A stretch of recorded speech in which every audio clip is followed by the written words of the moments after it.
Ladies and gentlemen, welcome back to another exhilarating episode of the Digital Gearheads. Today, we're delving deep into the soul of a legend, a car that's as iconic as the man behind the wheel, the Toyota Supra MK3. And yes, I'm about to channel my inner Jeremy Clarkson for this one. Now, the Supra Mark III, or as I like to call it, Snarty's choice. It's a car that's caught between eras, with styling that screams 80s bravado and the performance that still tickles the enthusiast soul. Just look at that front end. It's like someone sculpted it using a chainsaw and measuring tape. Those pop-up headlights, they're the epitome of a Japanese engineering drama. You hit the switch and they rise up like a phoenix ascending from the ashes. Glorious, absolutely glorious.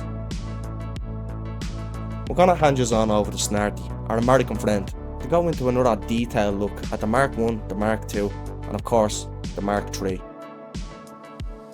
Welcome back, folks, to another episode of the Digital Gearheads, and thank you so much for watching. Your pal Snart here to bring you all the mechanical nitty-gritty. The Supra Mark III is an amazing machine with a long and varied racing history, but to understand how we got here, we need to look to the past. The original Supra was essentially an options package for the Celica in 1978. It was longer and wider, but the styling was derived from the Celica, and it was branded the Celica Supra. Celica XX in the JDM market. Two engine choices were available, a 2.0 liter and a 2.6 liter, both 12-valve single overhead cam straight sixes. Surprisingly, the 2.0 was the more powerful option, squeezing out 123 horsepower to the 2.6's 110. The Mark II, produced from 1981 to 1986, was the next step in the Supra's evolution. There were two models of the A60 Supra, the L and the P. The L was the luxury edition. That means no fender flares, no manual transmission option, but available leather. The P was the opposite. No leather option, fiberglass fender flares, and manual transmission only.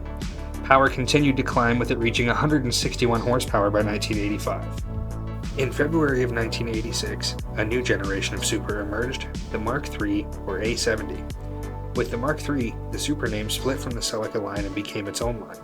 This is the beginning of the legendary 7M GTE 3.0 inline 6. It's a 24-valve, dual overhead cam turbocharged beast pushing 231 horsepower and 231 pound-feet of torque. That's supercar territory in 1986.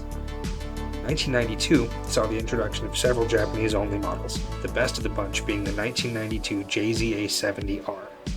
This absolute rocket had the 1JZ GTE 2.5-liter turbo, pushing 276 horsepower.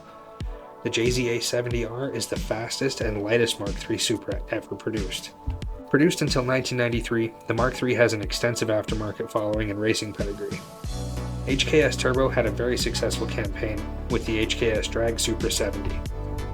Using a D-stroked twin-turbo 7M GTE, they set the Supra world record quarter mile at 8.09 seconds, and then later ran into the 7-second range with the same setup.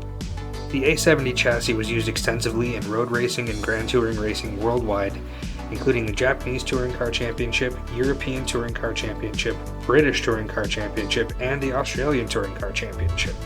Toyota Team Europe had some success in rally after the fall of Group B, as well as being the favorite of club rally racers.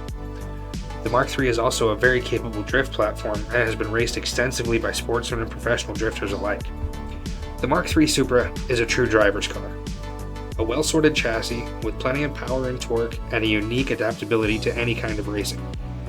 It was truly a masterpiece of its time, but it's merely a stepping stone on the way to super greatness. Stay tuned. Back to you, Ghosty. Thank you for that incredible information, Snarty. So in the end, the Toyota Supra Mark III is a bit like Jeremy Clarkson himself. It's bold, it's got attitude, and it's guaranteed to put a smile on your face.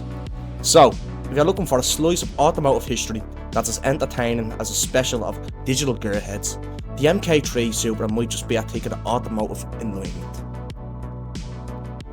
Remember to like, comment, and subscribe for more roaring tales of horsepower and adrenaline. Until next time, keep burning rubber and embracing the petrol head within.